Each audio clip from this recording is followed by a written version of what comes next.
Unsure of your dream? Study abroad destination? Clear your doubts. Videsh Consult. Call 9676502888.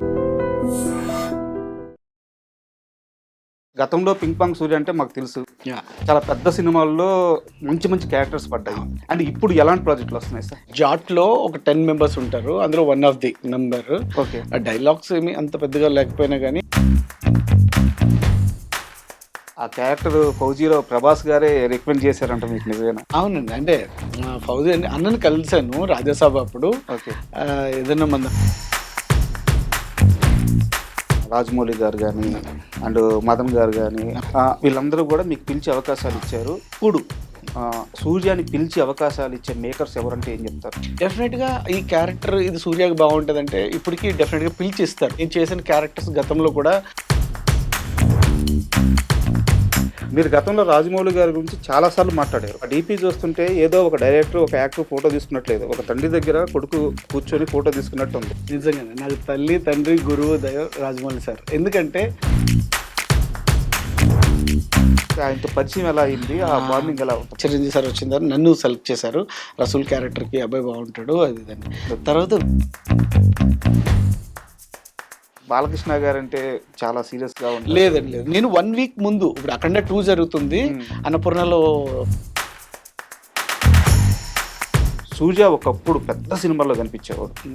ఈ మధ్య కాలంలో అయితే అంటే ఒక టైర్ 2 హీరోల సినిమాల్లో, టైర్ 1 హీరోల సినిమాల్లో అట్లా కనిపించే సూర్య అదైతే తగ్గింది అనిపిస్తుంది. 100% అండి. ఎందుకంటే ఇట్స్ అ కాంపిటీషన్. ఇప్పుడు నేను నా ప్రయత్నం అయితే నేను చేస్తా. నేను వెళ్ళి రాజమౌళి గారి సినిమాలో ఒక రోల్ అంటూ ఉంటే ఆయనే పిలిచిస్తారు. 100% ఇస్తారు. అండ్ మీరు అన్నారు కదా, అండ్ మహేష్ బాబు గారి సినిమాకి ఏమన్నా కాల్ వచ్చిందో? నేనైతే వెళ్ళి కలిసాను, రాజమౌళి సార్ని కలిసాను.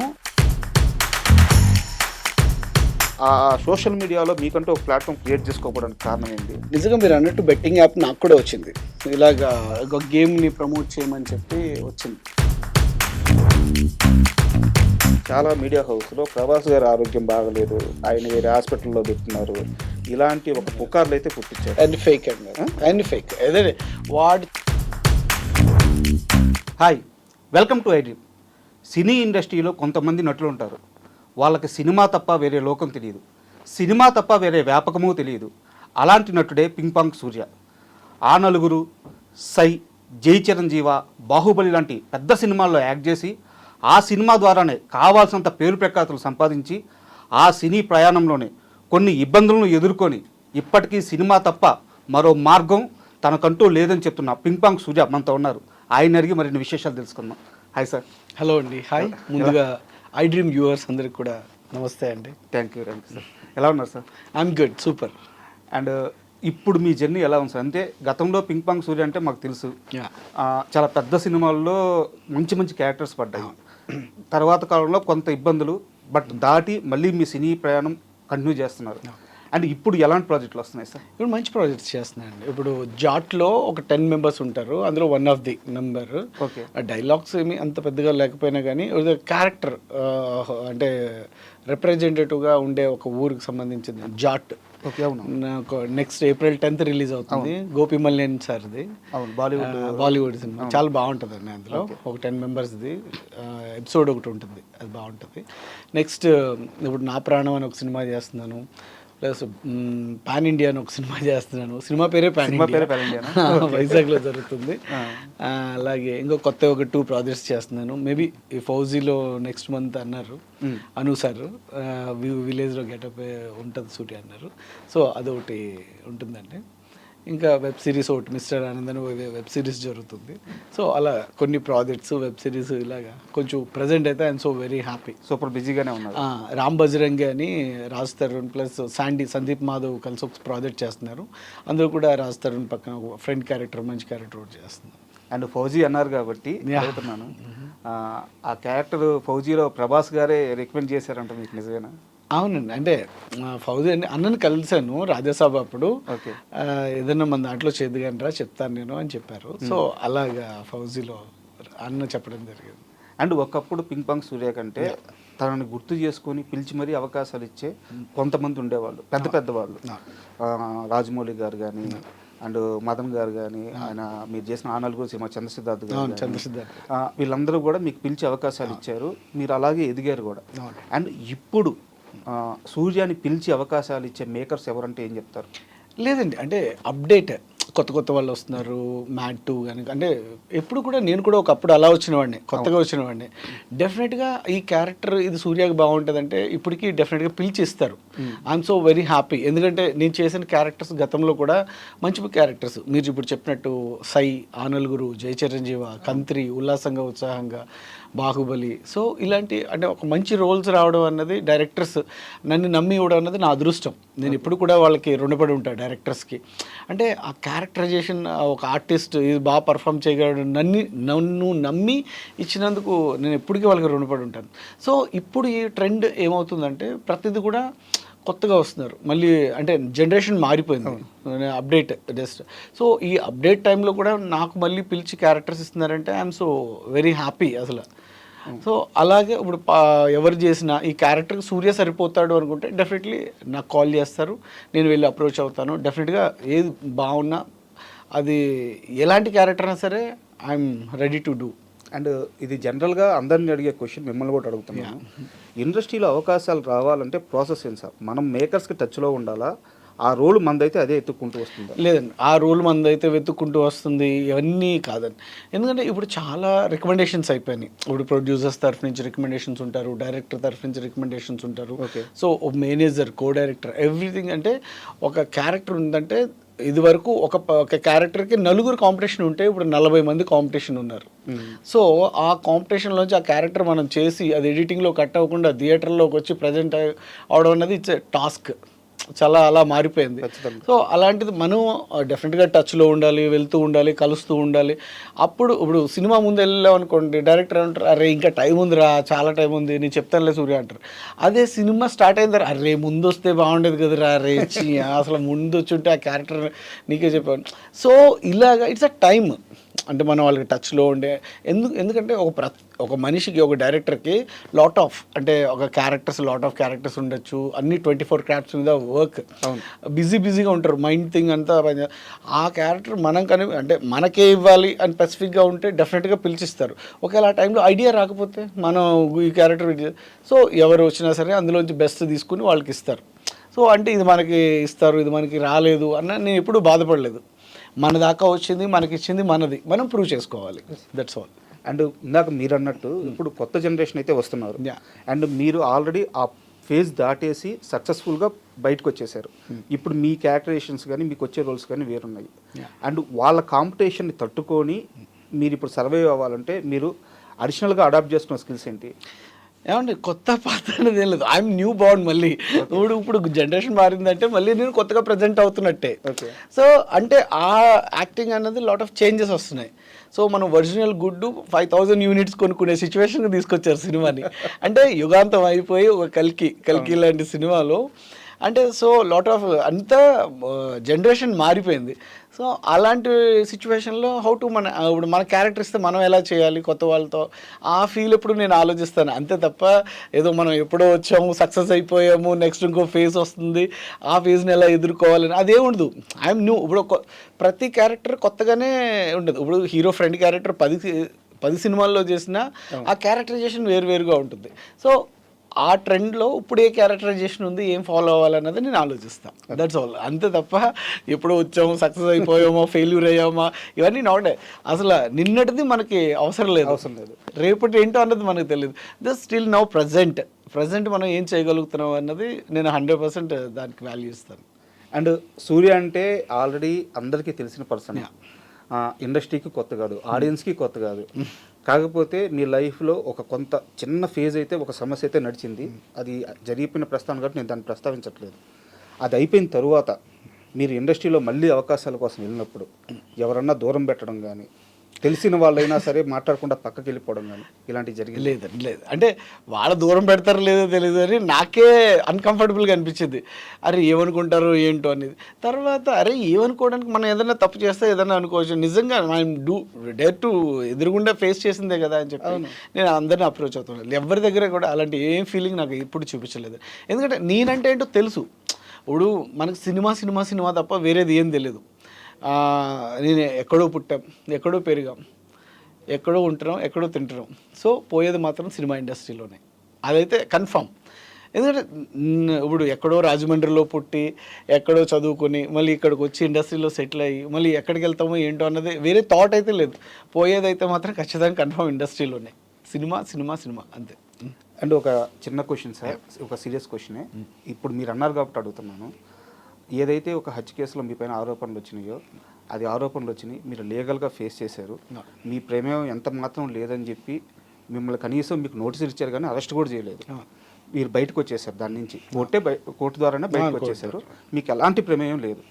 బట్ ఎక్కడో మీలోనే మానసికంగా బాగా కుంగిపోయినట్టు. అవును, అంటే మీరు తప్పు చేయకుండా బయటకు వచ్చేసినా కానీ అది పలుగురికి చెప్పుకోవడానికి కూడా మీరు సరైన ప్రయత్నం చేయలేదు. ఇప్పుడు నలుగురిని కలవడానికి కూడా కొంత టైం తీసుకున్నారు. మీరు ఏ తప్పు చేయనప్పుడు మీకు ఎందుకు సార్ అంత? అదే చెప్తున్నానండి. ఇప్పుడు ఒక మనిషి కష్టపడి పేరు తెచ్చుకోవడం చాలా కష్టం, స్ట్రగుల్. వెంటనే ఒక నిందొచ్చి మీద పడిన తర్వాత దాన్ని ఫేస్ చేయగలగడం షాక్ లాగే ఉంటుంది. ఆ ట్రాన్స్లోంచి నేను బయటికి రావడానికి టైం పట్టింది అంతే తప్ప నేను ఏదో చేశాను నాకు ఏదో అయిపోతుంది అన్న ఫీల్ నాకు ఎప్పుడూ లేదు. నేను ఇంతకుముందు మన ఐడ్రీమ్ ఇంటర్వ్యూస్లో కూడా సార్తో కూడా నేను ఇదే టాపిక్ డిస్కస్ చేస్తే హార్ట్ఫుల్ చెప్పేశాను నేను ఓపెన్గా, ఇది మై సిచ్యువేషన్.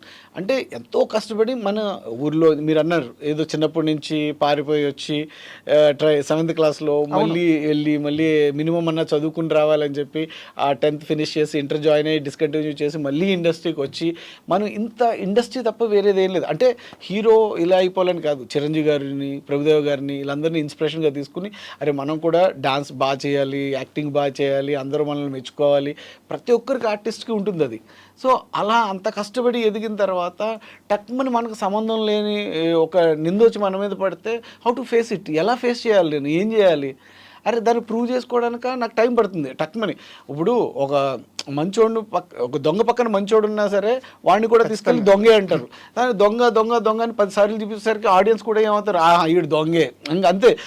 ఇప్పుడు ఎలా మారిపోతుందంటే మన మెయిన్ ఇండస్ట్రీ కానీ ఏదైనా పార్టీ కానీ జరుగుతుంటే ఒక 5-6 ఫ్రెండ్స్ కలిస్తే మందు తెచ్చుకుంటారు, సోడాలు తెచ్చుకుంటారు, గ్లాసులు తెచ్చుకుంటారు, అన్నీ తెచ్చుకుంటారు, కానీ స్టఫ్ తెచ్చుకోరు, తక్కువ తెచ్చుకుంటారు. ఒక పర్సన్ సెలెక్ట్ చేసుకుంటారు, ఆడే స్టఫ్. ఆ పార్టీ అయ్యేలాగా వాడి గురించి అనలైజ్ చేస్తూ వాడు బ్యాడ్ గుడ్ అన్నీ మాట్లాడుకుని అండ్ లాస్ట్కి ఫైనల్గా గుడ్ చేస్తారో బ్యాడ్ చేస్తారో అన్నది మనకి టాస్క్లా ఉంటుంది. సో అదే స్ప్రెడ్ అవుతూ ఉంటుంది ఇండస్ట్రీ మొత్తం అందరూ. ఆ 6 మెంబర్స్ కలిసి 6 మూవీస్ చేస్తారు, అలా స్ప్రెడ్ అవుతూ ఉంటుంది. అంటే గుడ్ ఆర్ బ్యాడ్ ఏదైనా సరే ఆడియన్స్ మనం మధ్యలో ఉన్న సర్కిల్లోంచే మనకి ఏదైనా వస్తుంది. ఆడియన్స్ అందరూ మెచ్చుకోవాలనే కదా మనం చూస్తాం. సో అది పాజిటివా నెగిటివ్ అన్నది మనం వాళ్ళు మాట్లాడుకునే దాన్ని బట్టి మనం రిప్రజెంటేటివ్ వాళ్ళు మాట్లాడుకున్న తర్వాత మనం ఏంటి అన్నది తెలుస్తుంది. బట్ ఎనీహో మీరు ఆ ఫేజ్ దాటేశారు, సక్సెస్ఫుల్గా జర్నీ చేస్తున్నారు, వెరీ హ్యాపీ సార్. అండ్ ఒక్కసారి మీకు అభ్యంతరం లేకపోతే మీ వాట్సాప్ డీపీ చూపిస్తారా? ఎందుకు అలా ఒక్కసారి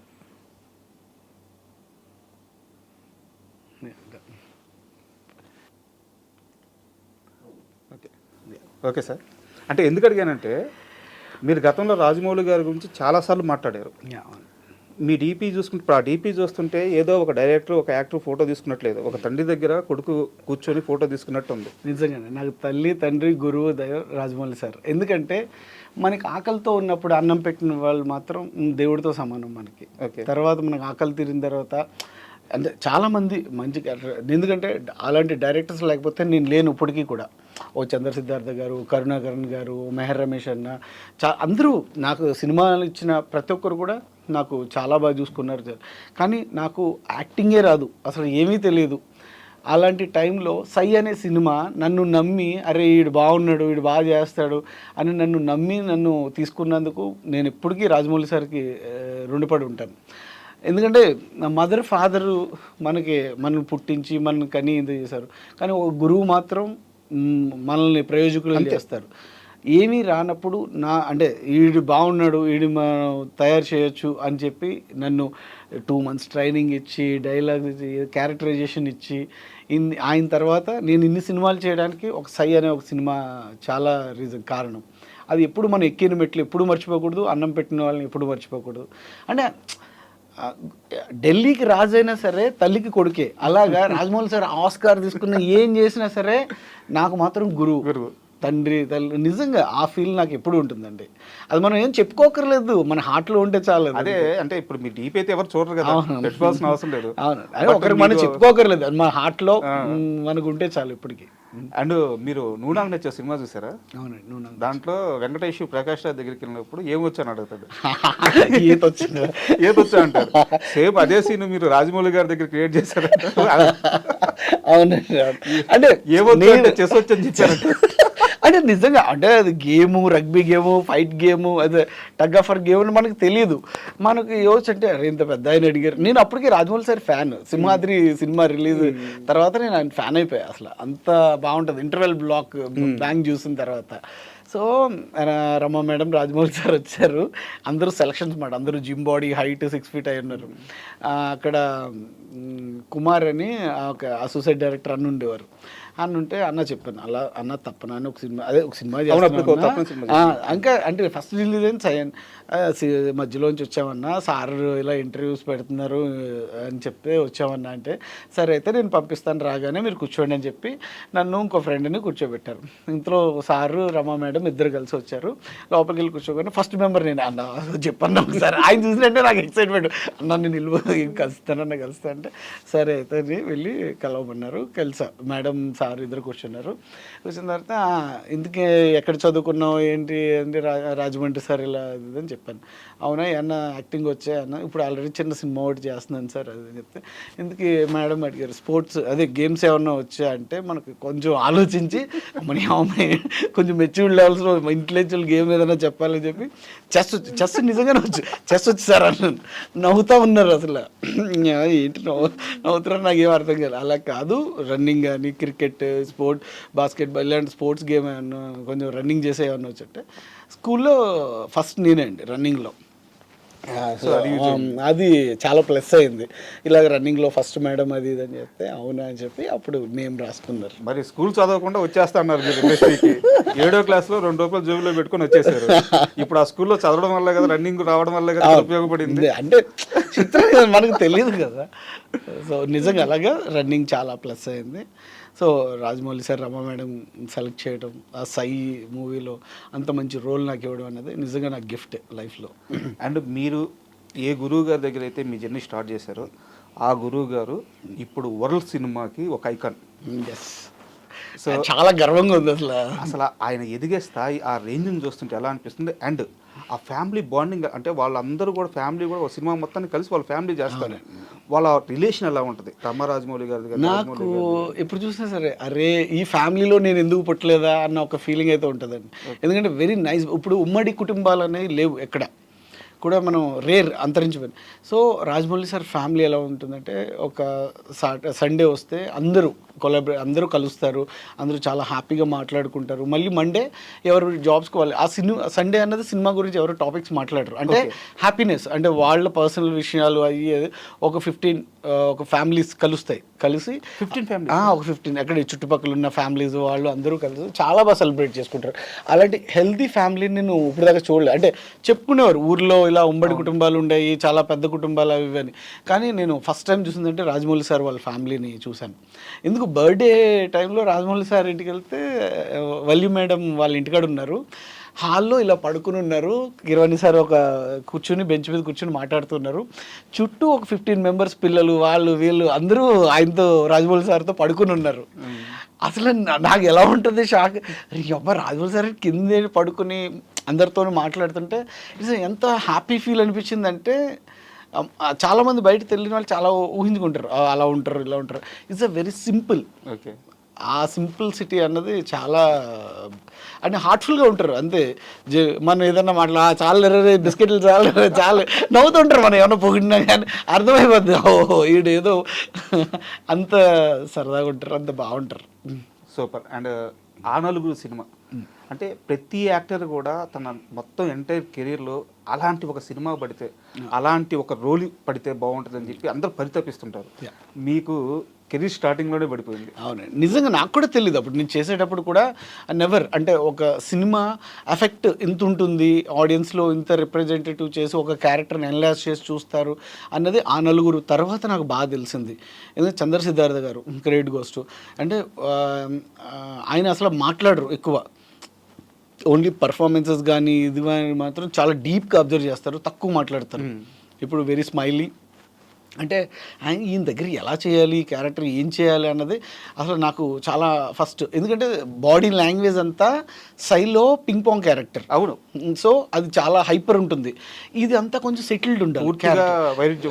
నెక్స్ట్ సెటిల్డ్ నా క్లోజ్ తీసేటప్పుడు కూడా ఇక్కడ షర్ట్ పట్టుకుని కదలకుండా ఉండేటట్టు ఇలా షర్ట్ పట్టుకుని తీసేవారు క్లోజ్. అంటే అంత హైపర్ ఉండేది బాడీ లాంగ్వేజ్ అదిని.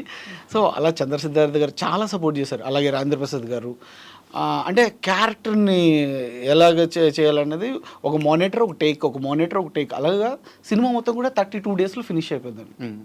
అండ్ ఆ నలుగురు ప్రస్తావన ఎందుకు తెచ్చానంటే రాజేంద్ర ప్రసాద్ గారి మీ సీన్లు ఉంటాయి అనమాట, కొంచెం సీరియస్ సీన్లు పక్కన పెడితే ఇప్పుడు బూస్ట్ కాగమంది తీసుకొచ్చే సీన్ ఒకటి ఉంటుంది. నాకు తెలిసి మీ ఇద్దరి మధ్య ఏదో డైలాగులు రాస్తే ఆ డైలాగులు చెప్పినట్టు లేవు ఆ సీన్. అవునండి, ఫాదర్ అండ్ సన్. ఎందుకంటే అలా చూపించారు. ఇప్పుడు జుట్టు పట్టుకుని మొత్తం పైకి పెట్టిపో. అవును, నిజంగా అది చాలా ప్రతి ఇంట్లో కూడా అంటే రిలేషన్, ఒక ఫాదర్ సన్ ఎలా రిలేషన్ బాండింగ్ ఉంటుంది, ఒక మదర్ ఒక కూతురుకి ఉండే రిలేషన్ ఎలా ఉంటుంది, ఎక్కువ అటాచ్మెంట్స్ ఎలా ఉంటాయి, ఆ ఫీల్ అది చాలా బాగా చూపించారండి చంద్రసిద్ధ. అందుకే ఇప్పటికీ ఎవర్ గ్రీన్ సినిమా. ఒక పేరెంట్స్కి ఒక పిల్లలకి ఎవరికైనా చూపించాలి ఒక పేరెంట్స్ అనుకుంటే మాత్రం ఆ నలుగురు సినిమా ఎప్పటికీ అంటే హ్యూమన్ వాల్యూస్. ఇప్పుడు తల్లిదండ్రుల వాల్యూస్ అన్నది వెరీ అంటే మరుగున పడిపోతున్నాయి. ఇప్పుడు యూఎస్ వెళ్ళిపోతున్నారు, ఇక్కడ చూసుకోవడానికి ఎవరు ఉండట్లేదు చాలామంది. కానీ ఆ పిల్లలకు ఒకసారి సినిమా చూపిస్తే హౌ టు పేరెంట్స్ రెస్పెక్ట్ ఏంటి, అసలు మా ఎలా చూసుకోవాలి అన్నది ఖచ్చితంగా మనిషి ఉన్నంత వరకే అండి. మనిషి లేకపోయిన తర్వాత మనం ఏం చేసినా నెవర్ వేస్ట్, ఏం చేసినా. అండ్ రాజేంద్ర ప్రసాద్ గారితో మీకు మంచి ట్రావెలింగ్ ఉంది. అండ్ మాకు పర్సనల్గా తెలుసు ఆయన. అంటే ఆయన ఎట్లా ఉంటుందంటే ఒకసారి కనిపించిన తర్వాత రెండోసారి భుజం మీద చేసి ఎరా బడవా అంటాడు. నిజంగా అంటే అది ఒక లవ్తో కూడిన తిట్టు కూడా కాదు, ఒక పలకరింపు. అదే మొన్న వార్నర్ అడగడానికే లీడ్. సో రాజేంద్ర ప్రసాద్ గారు అనాలని ఎవరిని అనరు. లేదు, ఆయన వెరీ ఎక్సైటెడ్ అండ్ చాలా మంచి పర్సన్, నైస్ పర్సన్. ఆయన తర్వాత దానికి క్షమాపణ కూడా చెప్పాల్సి వచ్చింది. ఒరే వార్నర్ అది అంటే ఏమర్థమైంది అంటే అంత పెద్ద క్రికెటర్ అందరికి చాలా మంది ఫ్యాన్స్ ఉంటారు, ఇది వరల్డ్ ఫ్యాన్స్ కదా. సో రాజేంద్ర ప్రసాద్ గారు అలా అనేసరికి చాలా మంది డైజెస్ట్ చేసుకోలేకపోయారు. దానికి ఎక్స్ప్లెనేషన్ కూడా ఇచ్చారు రాజేంద్ర ప్రసాద్ గారు. కాకపోతే ఆ ఫీల్ ఏంటంటే వాళ్ళిద్దరి మధ్య ఉన్న ఇంటిమేసీ ఏంటన్నది మనకు ముందుగా తెలియదు.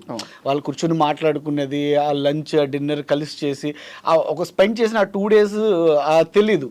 సో దానివల్ల ఆ చనువుతో ఆయన అక్కడ స్టేజ్ పైన మాట్లాడేసరికి చాలామంది అంటే అన్కంఫర్టబుల్గా ఫీల్ అయ్యారు, రిసీవ్ చేసుకోలేకపోయారు.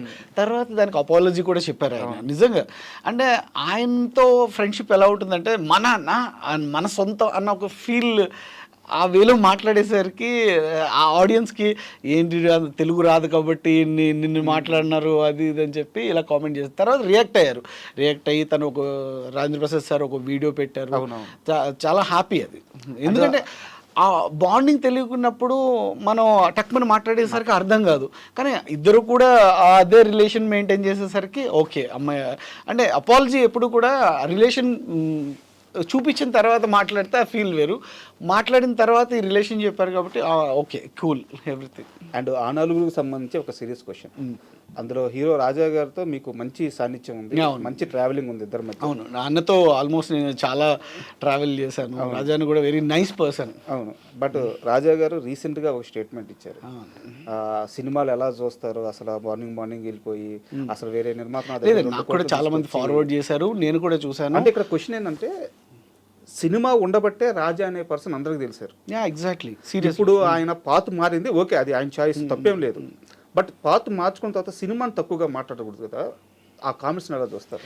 ఏమంటే రాజాని అంటే నాకు చాలా ఇష్టం. ఎందుకంటే యాజ్ మా ఇంట్లో నాకు 2 తమ్ముళ్ళు ఉన్నారు, నాకు అన్న లేరు. సో ఆ నలుగురు సినిమా తర్వాత నేను చాలా అన్నగా నాకు చాలా సపోర్టివ్గా ఉన్నారు. నేను కూడా చాలా ట్రావెల్ చేశాను అన్నతో, రాజాన్నతో. So very nice person. But ఆ మాటతో నాకు కూడా మీరు చెప్పినట్టుగానే ఆ మాట అంటే నాకు కూడా బాధ వేసింది ఎక్కడో ఒక కార్నర్లో. ఎందుకంటే తను రికగ్నిషన్ సంపాదించుకుంది యాజ్ ఏ ఇప్పుడు ఫాస్టర్గా వెళ్ళి ఇంతమందికి ప్రజలకి తన బోధిస్తుంది, చెప్తుంది, ఇన్స్పైర్ చేస్తుంది కూడా ఒక సినిమా నుంచే వెళ్ళి. కానీ అలాంటి సినిమాని అవమానించడం అన్నది అంటే ప్రతి శుక్రవారం లైన్లో నుంచుని సినిమాలు ఎలా చూస్తారయ్యా మీరు అంటే, ఈయన సినిమా కోసం కూడా చాలామంది లైన్లో నుంచి చూశారు కదా, చూశారు. చూడకుండా ఆనంద్ అనే అంత పెద్ద హిట్ రాలేదు, ఆ నలుగురు రాలేదు, వెన్నెల అనే సినిమా రాలేదు, భద్రాద్రి, చాలా సో మెనీ ఫిలిమ్స్ తను చేసినవి కూడా ఒక రికగ్నైజ్డ్ ఆర్టిస్ట్గానే తను అందులోకి వెళ్ళి ఇంత క్రేజ్ని సంపాదించుకోవడం జరుగుతుంది. సో అలాంటిది మొన్న కూడా నేను కొన్ని రీల్స్లో నాకు ఫార్వర్డ్ చేశారు. ఏది 2 కోట్లు ఇస్తారు, ఒక 2 months ముందు నా దగ్గరికి వచ్చి ప్రొడ్యూసరు వాళ్ళు మళ్ళీ వెనక్కి తిరిగి కూడా చూసుకోకుండా నేను సమాధానం చెప్పాను. అవన్నీ వెరీ ఇప్పుడు ఆర్టిస్టులు అన్న వాళ్ళకి కులాలకి, మతాలకి, ప్రాంతాలకి అసలు సంబంధం లేదు. అది యూనివర్సల్. ఇప్పుడు తమిళ్లో విజయ్ గారు ఉన్నారు, క్రిస్టియన్. కేరళలో ఉన్నారు, చాలామంది క్రిస్టియన్స్ ఉన్నారు. సో మన దాంట్లోనే చాలామంది క్రిస్టియన్స్ ఉన్నారు. కన్నడలో ఉన్నారు. అది చెప్తున్నాను, సినిమాకి కులాలు, మతాలు, క్రిస్టియన్స్, ముస్లిమ్స్, హిందూస్ అందరూ ఉన్నారు. అంతే తప్ప ఒక హిందువే యాక్ట్ చేయాలి, ఒక క్రిస్టియన్ యాక్ట్ చేయకూడదు, ఒక ముస్లిం యాక్ట్ చేయకూడదు, అలాంటిది ఏమీ లేదండి. అన్నిటికీ అతీతంగా ఉన్న ఏకైక industry film industry. So Rajan అలా అనడంతో నాకు చాలా బాధ అనిపించింది. ఎందుకంటే ఇప్పుడు చిరంజీవి గారిని చూసి ఒక ఇన్స్పైర్ అయ్యి మనం చిన్నప్పటి నుంచి ఆయన్నే చూసి ఇన్స్పైర్ అయ్యి ఇండస్ట్రీకి వచ్చి, చిరంజీవి సార్ కూడా ప్రతి ఒక్క ఆర్టిస్ట్ని కూడా అంత బాగా దగ్గర తీసుకుంటారు, అంత బాగా ప్రేమిస్తారు, అంత బాగా చూసుకుంటారు. ఎవ్రీ హీరోస్, ప్రభాస్ అన్న కానీ, వెంకటేష్ బాబు గారు కానీ, నాగార్జున గారు కానీ, బాలయ్య బాబు గారు కానీ, ఈ కులాలు, హిందూ, ముస్లిము ఇలాంటి తేడాలు కానీ ఏముండవు. కానీ ఒక ఇన్స్పిరేషన్గా అవతల వాళ్ళకి ఒక స్టేజ్ పై నుండి ఒక ఫాదర్గా అంతమంది చెప్తునేటప్పుడు ఇలాగ సినిమా గురించే ఎస్పెషల్లీ మాట్లాడి చెప్పడం అన్నది నాకు ఎక్కడో బాధ అనిపించింది. సీరియస్గా అది కరెక్ట్ కూడా కాదు. సనాతన ధర్మం అనేది హిందూ ధర్మం. ఇప్పుడు నేను హిందూ అయితే నా దేవుడు గొప్ప, అంతే తప్ప ఒక దేవుడిని పక్క దేవుడిని అవమానించి పక్క కులాన్ని దూషించే హక్కు, రైట్స్ మనకు లేవు. ఇప్పుడు నా ఇష్టం, నేను క్రిస్టియన్గా మారాలనుకుంటే డెఫినెట్గా నాకు అనిపించాలి, నేను మారిపోతా. ఒక ముస్లింగా మారాలి, ఒక ముస్లింగా నాకు అనిపించాలి, నేను మారుతా. అంతే. మొత్తం అంటే ఫోర్స్ చేసి వాళ్ళు నాకు ఇలా జరిగింది, నీకు ఇలా జరుగుతుంది, మీరు కూడా రండి అనడంలో అర్థం లేదు. ఎందుకంటే అందరూ ఒకటే, మన మనుషులు. ఫస్ట్ ఆఫ్ ఆల్ కులాలు, మతాలు ఇవన్నీ పుట్టిన తర్వాత, కానీ ఒక మతం గురించి, ఒక కులం గురించి ఇన్స్పైర్ చేసి అది మూవీతో కంపేర్ చేసి సినిమా గురించి ఒక ప్రొడ్యూసర్ నాకు 2 కోట్లు ఇస్తా అన్నాడు, అయినా నేను వెళ్ళలేదు అంటే అది అన్న ఒపీనియన్, పర్సనల్ ఒపీనియన్. అంతే తప్ప అది చెప్పి జనాల్ని ఏదో ఇన్స్పైర్ చేసి మార్చడానికి కోసం ట్రై చేయడం అన్నది నాకు కరెక్ట్ అని అనిపించలేదు. సో నాకు కూడా సమ్ ఫీల్ ఉంది ఖచ్చితంగా. మీరు ఇప్పుడు మాట్లాడారు కాబట్టి నేను చెప్తున్నాను. అయితే నాకు అనిపించిన ఫీల్ అది కరెక్ట్ కాదని నా ఫీలింగ్. ఇప్పుడు దేవుడు అన్నది పర్సనల్, మన హిందూ సనాతన ధర్మం. ఇప్పుడు కర్మ ఎవరు చేసినా, తప్పు ఎవరు చేసినా అది అనుభవించాలి. అది మంచి చేస్తే మంచి తిరిగి మళ్ళీ మనకు వస్తుంది, చెడు చేస్తే తిరుగు అది కూడా మనమే ఫేస్ చేయాలి. ఆ రెండు మనం ప్రతి ఒక్క మనిషి ఫేస్ చేస్తున్నప్పుడు ఎవరి దేవుడు, ఇప్పుడు రంజాన్ మనం రంజాన్ జరుపుకున్నాం, అందరూ హిందూ ముస్లిం బాయ్ బాయ్ అన్నారు. ఓకే, మనం ఎప్పుడు ఆంధ్రాలో కానీ ఎక్కడైనా సరే హిందూ ముస్లిం బాయ్ బాయ్ అంతే. మన బ్లడ్ ఒకటే, ఎవ్రీథింగ్ అన్నీ ఒకటే అయినప్పుడు ఎస్పెషల్లీ సినిమా, నన్ను దేవుడు మార్చాడు, సినిమా నుంచి నేను బయటకు వచ్చాను, మీరు కూడా వచ్చి చూడండి, మీరు కూడా దేవుళ్ళలో ఐక్యమైపోండి, మీరు క్రిస్టియానిటీ తీసుకోవడంలో అర్థమేం లేదు. ఇప్పుడు మనం బలవంతంగా ఒకరు మార్చక్కర్లేదండి, మనకు అనిపించింది అరే అని చెప్పి మనమే చేంజ్ అవ్వాలి, మన చాయిస్. అంతే తప్ప సినిమాని అడ్డు పెట్టుకుని వాళ్ళందరికీ బోధించి ఏదో వాళ్ళని ట్రాన్స్లోకి తీసుకెళ్ళి వాళ్ళని మారమనడం అంటే అన్న మారచ్చు, ఎందుకంటే అన్న పర్సనల్ ఒపీనియన్ అది. కానీ వేరే వాళ్ళకి మన సినిమా వాళ్ళని బ్యాడ్ చేసి తను అన్న కూడా వెళ్ళింది సినిమా నుంచే కదా, సినిమా నుంచే వెళ్ళి తను అలా చెప్పడం అన్నది నాకు అందుకో అంత కరెక్ట్ అని అనిపించలేదు. అందే ఆ ఒక్క చిన్న బాధ అయితే ఉంది. ఇఫ్ యూ డోంట్ మైండ్ అంటే యాజ్ ఏ నేను సినిమా పర్సనే. ఇప్పుడు చిరంజీవి గారు, బాలకృష్ణ గారు, వెంకటేష్ బాబు గారు, ప్రభాస్ అన్న వీళ్ళందరూ చూసి, ఇప్పుడు పుష్ప అవుతుంది, ఆ క్యారెక్టరైజేషన్స్, ఆ సినిమా పర్సన్ని ప్రతి ఒక్కరు అవమానిస్తారు. చాలా ఇప్పుడు ఒక మాట అనేటప్పుడు సినిమా వాళ్ళ మీద ఎఫెక్ట్ చాలా పడుతుంది. ప్రతి ఒక్కరు కూడా అభిమానిస్తారు. ప్రతి ఒక్కరు అంటే దీనికి కులాలకి, మతాలకి ఎటువంటి సంబంధం లేకుండా అతీతంగా ఉన్నదే ఒక సినిమా ఇండస్ట్రీ. సో ఆ సినిమా గురించి కంపేర్ చేయకుండా వేరే ఏదైనా మాట్లాడి వాళ్ళని ఇన్స్పైర్ చేసినా బాగుంటుంది. కానీ ప్లీజ్ నాకు ఎందుకు చిన్న బాధ అని అనిపించింది. అర్థమవుతుంది సార్. సరే టాపిక్ పక్కన పెట్టేద్దాం, మీరు ఎమోషనల్ అయిపోతున్నారు. అంటే ఎందుకు అవుతున్నారంటే మా అన్న ఇలా అనుండకూడదు అనే బాధ అర్థమవుతుంది. ఎగ్జాక్ట్లీ, సీరియస్లీ నాకు అనిపించింది. ఎందుకంటే ఫస్ట్ మన సినిమాయే ప్రాణం, సినిమాయే ప్రపంచం, సినిమాయే లోకం. అక్కడి నుంచి మనం వెళ్ళి అవతల వాళ్ళకి మన గురించి మళ్ళీ ఆ బ్యాడ్గా చెప్పి ఇది చేయడం అన్నది నాకు ఎందుకు చిన్న ఇది అనిపించింది. ఓకే సార్, అంటే పక్కన పెట్టేద్దాం, మీరు ఎమోషనల్ అయిపోతున్నారు. అండ్ నెక్స్ట్ ఇంకో క్వశ్చన్ సార్. మీరు ఎందుకు సార్ అంటే ఇప్పుడు ఉన్న ఆర్టిస్టులు అందరూ 1-2 సినిమాలు చేసేయంగానే ఒక యూట్యూబ్ ఛానల్స్ పెట్టేసేయడం, ఒక ఇన్స్టా అకౌంట్స్ ఓపెన్ చేసేసేయడం, వాటిని తమ ఛాన్సుల కోసం అస్త్రంగా వాడుకోవడం, ఆ తప్పులేదు పాతుగా వాడుకోవడం, ఇలా చేస్తున్నారు కొంతమంది. మీరు ఎప్పుడు అలాంటి ప్రయత్నాలు చేయలేదు. అండ్ ఈ క్వశ్చన్తో కంటిన్యూడ్ క్వశ్చన్ ఇంకోటి ఉంది. కొంతమంది ఇలాగే స్టార్ట్ చేసి బెట్టింగ్ యాప్స్ ప్రమోషన్ చేసి లక్షలు సంపాదించి ఈరోజు అందరి చేత విమర్శలు ఎదురు వస్తున్నాయి వాళ్ళకి. అండ్ మీరు ఎందుకు అసలు అంటే ఆ సోషల్ మీడియాలో మీకంటూ ఒక ప్లాట్ఫామ్ క్రియేట్ చేసుకోవడానికి కారణం ఏంటి? నిజంగా మీరు అన్నట్టు బెట్టింగ్ యాప్ నాకు కూడా వచ్చింది. ఇలాగా ఒక గేమ్ని ప్రమోట్ చేయమని చెప్పి వచ్చింది. ఓకే, బిగ్ మన ఇది సో కార్డ్స్ గేమ్. ఓకే, అదే. సో నాకు ఎందుకో అది కాదండి. ఇప్పుడు నేను కొంతమందిని చూసా, నా దగ్గర మార్నింగే వాళ్ళకి గేమ్లో 3,000 రూపాయలు వస్తాయి. సో సాయంత్రం అయ్యేసరికి వాళ్ళు 30,000 అప్పు చేస్తారు. ఈ 3,000 వచ్చినాయి అన్న ఎక్సైట్మెంట్తో వాళ్ళు అందులోనే పోతూ ఉంటాయి. నేను చూసా. సో నెక్స్ట్ వాళ్ళని అడిగి వీళ్ళని అడిగి 1,000 రూపాయలు అయ్యాయి, 2,000 అయ్యాయి.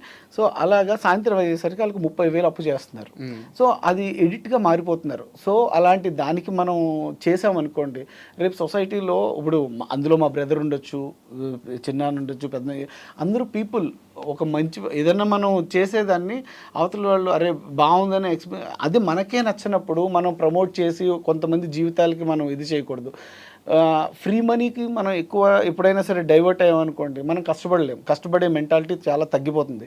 సో ఎప్పుడైనా అదే చెప్తున్నాను కదా, మార్నింగ్ ఒక్కసారి మీరు 2 గేమ్స్ ఆడితే 3,000 వచ్చింది అనుకోండి, మీరు ఆశ ఎలా ఉంటుంది? ఈ 3,000 2 సార్లు గేమ్ ఆడితేనే 3,000 వచ్చినాయి అంటే మనం 30 సార్లు ఆడితే ఖచ్చితంగా 3,30,000 వస్తాయి. ఆ ఫీలింగ్ ఉంటుంది కదా. ఇలాగా అట్రాక్ట్ చేసుకుని అందరూ డైవర్షన్ ఎలా అయిపోయి చాలామంది కొన్ని అదే లక్షల అప్పులు చేసి చాలామంది సూసైడ్లు చేసుకుని చాలా ఇవన్నీ వింటుంటే నాకే బాధ అనిపించింది. ఎంత ఆఫర్ చేస్తారు సార్ మీకు? నాకు 10 lakhs offer sir. 10 lakhs very big amount కదా సార్. అంటే బిగ్ అమౌంటే, కానీ నాకు అవసరం లేదు, ప్రామిస్గా. అంటే నా క్వశ్చన్ ఏంటంటే ఫైనాన్షియల్గా మీరు కొంత అయితే సఫర్ అయ్యారు, నాకు తెలుసు ఆ విషయం. అంటే ఇప్పుడు ఆ ఇబ్బందులు దాటారో లేదో నాకు తెలియదు, కానీ సమస్యలు అయితే ఉన్నాయి. 10 లక్షలు అనేది మీరున్న సిచ్యువేషన్కి నిజంగా బిగ్ అమౌంట్. అంటే ఏది ఆపింది మిమ్మల్ని? అంత అవసరం ఉన్నా కానీ ఈ తప్పు చేయకూడదు, ఈ తప్పు నాకు పర్సనల్గా కరెక్ట్ అని అనిపించలేదండి. ఎందుకంటే చెప్తున్నా కదా, నేను చూసా చాలా మందిని, చూసిన తర్వాత నాకు బాధ అనిపించింది. అరే ఇప్పుడు ఆ టైంలో దిగజారి అడగడానికి కూడా ఆలోచించడు. 500 కొట్టు, నాకు 1,000 రూపాయలు కొట్టు, నేను ఒక జస్ట్ కొట్టినట్టు నేను చూసాను. నా కళ్ళారా చూసిన తర్వాతే నాకు చాలా అన్కంఫర్టబుల్గా అనిపించింది. సో నాకు అప్పుడు ఇది కరెక్ట్ కాదు అని అనిపించింది సీరియస్లీ. ఎందుకంటే మనసుకు నచ్చిందే నేను ఏదైనా చేస్తాను. నాకు నచ్చలేదు అనుకుంటే ఎవరు చెప్పినా నేను చేయలేను, ప్రామిస్గా. Very good sir. ఇది యాక్టర్ అంటే మీలాంటి వాళ్ళని స్క్రీన్ మీద చూసి మీరు చెప్పే మాటల్ని ఒక 10 మంది, 100 మంది, 1000 మంది, 1,00,000 మంది ఫాలో అవుతుంటారు. మీరు మంచి చేస్తే వాళ్ళందరూ మంచి మార్గంలో. అది నాకు తెలుసు. ఎందుకంటే ఒక క్యారెక్టర్ చేస్తేనే స్క్రీన్ మీద ఇన్స్పిరేషన్గా ఫీల్ అయ్యి చాలా ఇది వస్తుంది. ఎందుకంటే నేను ఆ నలుగురు తర్వాత లాట్ ఆఫ్ చేంజ్. అంతకు ముందుండే సూర్య వేరు, ఆ నలుగురు చేసిన తర్వాత సూర్య వేరు. అంటే హ్యూమన్ వాల్యూస్ అనేవి అప్పుడు దాకా సరదాగా ఉండి ఆ ఏజ్కి తెలీదు. ఆ నలుగురు చూసిన తర్వాత ఐఎమ్ రియలైజ్ అంటే ఫాదర్ మదర్ దగ్గర ఇలా చూసుకోవాలి, ఇలా ఉండాలి, ఒక పర్సన్ వెళ్ళిపోతే మళ్ళీ తిరిగి రారు, ఇలాంటివన్నీ నాకు ఆ నలుగురు సినిమాతో చాలా రియలైజ్ అయ్యాను నేను. అండ్ ఇంకో క్వశ్చన్ వచ్చేసి, చిరంజీవి గారి పక్కన ఒక చిన్న సీన్లో యాక్ట్ చేస్తే లైఫ్ ఎంటైర్ కెరీర్కి ఆ ఒక్క సీన్ చాలు అని చెప్పేసి చాలామంది కోరుకుంటూ ఉంటారు. అది ఆనందం కూడా వాళ్ళకి. కానీ మీరు మాత్రం ఒక 2 సీన్స్లో యాక్ట్ చేశారు జై చిరంజీవి మూవీలో. బట్ నేను మీరు యాక్ట్ చేసింది నేను అవన్నీ అడగట్లేదు. ఆ సీన్లో మీరు లాస్ట్ లేస్ వచ్చిన తర్వాత కాల్ ఉండదు సార్, ఒక నిమిషం అని చెప్పి లేస్ వస్తారు, లేస్ వచ్చి కాల్ ఉండదు. చిరంజీవి గారు లాంగ్ షాట్లోంచి మిమ్మల్ని అలాగే చూస్తూ ఉంటారు, చూస్తూ ఉంటారు. మీరు వస్తారు, అక్కడ వెళ్తే మాత్రం జీవా అని ఒకటి ఉంటాడని చెప్పేసి డబ్బులు చేతిలో పెట్టి వెళ్ళిపోతారు. ఏదో మీరు సరదాగా మళ్ళీ అప్పుడు చిరంజీవి గారికి కళ్ళకి క్లోజ్ పెడితే ఆయన కళ్ళలో మొత్తం నీళ్లు, టీయర్స్ వస్తాయి.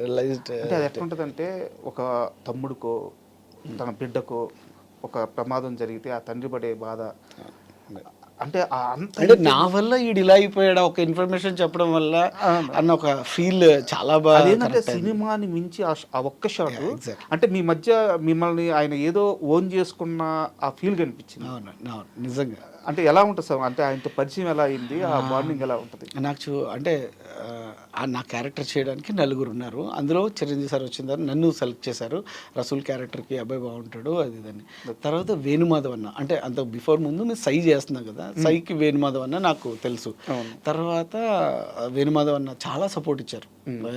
గాడ్ అంటే ఇప్పుడు ఆయన ఎక్కడున్నారో తెలియదు కానీ అన్న ఎక్కడున్నా ఆయన ఆత్మ శాంతిగా కలగాలి, బాగుండాలని కోరుకుంటాను నేను.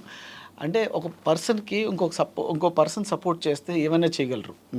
సో అలాగే చాలా టెన్షన్ ఉండేది. చిరంజీవి సార్ ఆయన్ని చూస్తూ పెరిగి, ఆయన చూస్తూ ఇంట్లో మంచాలు ఎరగొట్టి డాన్సులు వేసి ఇన్ని చేసిన పర్సన్ నిజంగా ఆయన ముందు ఫేస్ చేసి యాక్ట్ చేయాలంటే నాకు చాలా చాలా ఆ రోజు నైట్ మొత్తం నిద్రపోలేదు నేను. సుబ్బారావు గారు కో డైరెక్టర్ గారు నైట్ మార్నింగ్ 7:30కి నేను అన్నపూర్ణ 7 acresకి రావాలమ్మా షూట్ ఉంటుంది రేపు అది అని చెప్పగానే నాకు అసలు అంటే ఆయన చూడగానే ఫేస్ చేయగలను, నేను ఏం మాట్లాడాలి ఫస్ట్, ఆయన ఎలా ఫీల్ అవ్వాలి. నేను నైట్ అసలు నిద్రలేదు సీరియస్లీ. ఆ తర్వాత వెళ్తే నాకు టెన్షను. తర్వాత ఫస్ట్ వేణుమాధవ్ అని వచ్చారు, తర్వాత చిరంజీవి సార్ వచ్చారు. వచ్చిన తర్వాత నలుగురు ఉన్నారు, అందులోంచి నన్ను సెలెక్ట్ చేశారు. అమ్మా ఒక చిన్న ఫీల్. తర్వాత వెళ్ళి డ్రెస్ కాస్ట్యూమ్ అది ఇచ్చారు, వేసుకుని వచ్చాం. తర్వాత డైలాగ్స్ చెప్పారు. డైలాగ్స్ మొత్తం అంతా టక్మని బ్రెయిన్ ఆ రోజే చెప్పారు డైలాగ్స్. ఆ రోజే అప్పటికప్పుడు చెప్తారు. చెప్పారు మొత్తం అంతా బ్రెయిన్లో ఉంది. తర్వాత వేణుమాధవ్ అని వచ్చారు. వచ్చిన తర్వాత చిన్న టెన్షన్ పడి చూసి, అరే నువ్వేం టెన్షన్ పడకు, నీ డ్రీమ్ అంటూ ఒకటి ఉంది కదా, ఇప్పుడు చిరంజీవి సార్తో చేయాలని ఎంతోమంది ఆర్టిస్టులు ప్రతి ఒక్కరు అనుకుంటారు, బట్ నీకు ఛాన్స్ వచ్చింది, నువ్వు ప్రూవ్ చేసుకో అన్నారు. డన్. ఇంకా నాకు నిజం చెప్తున్నానండి, నాకు చిరంజీవి సార్ కనపడలేదు. అంటే నేను ఇప్పుడు ప్రూవ్ చేసుకోవాలి, ఇప్పుడు నేను ప్రూవ్ చేసుకుని ఆయన నన్ను మెచ్చుకోవాలి, ఏదో ఒకటి చేయాలి అని చెప్పి ఆ ఫీల్తో నిజం. ఒక మానిటర్ ఒక టేక్ అసలు 3 days వేసిన షెడ్యూల్ 2 daysలో ఫినిష్ అయిపోయింది. ఓకే. చిరంజీవి సార్ కూడా చాలా సపోర్ట్ చేశారు. శ్రీనివాస్ అని కాళ్ళకి సీజీ చేస్తారు కదా, ఆయన్ని తీసుకొచ్చి ఇంట్రడ్యూస్ చేసి, అంటే అంత పెద్ద చిరంజీవి సారు ఒక సీజీ పర్సన్ తీసుకొచ్చి నాకు పరిచయం చేయాల్సిన అవసరం లేదు, కాలుకి కాటన్ అది కట్టి ఇది చేయాల్సిన అవసరం లేదు. అంటే ఒక ఆర్టిస్ట్ మీద ఆయన చూపించే ప్రేమ ఎలా ఉంటుందంటే, ఇప్పటికి మొన్న వెళ్ళి నేను అప్పుడు కలిసినా సరే లేచి నుంచుని మాట్లాడతారు, సార్ ప్లీజ్ సార్ కూర్చోండి సార్, మీరేంటి సార్ లేచి. మనకి ఎలా ఉంటుందంటే గుండెలు కొట్టుకుంటూ ఉంటాయి ఓ పక్కన.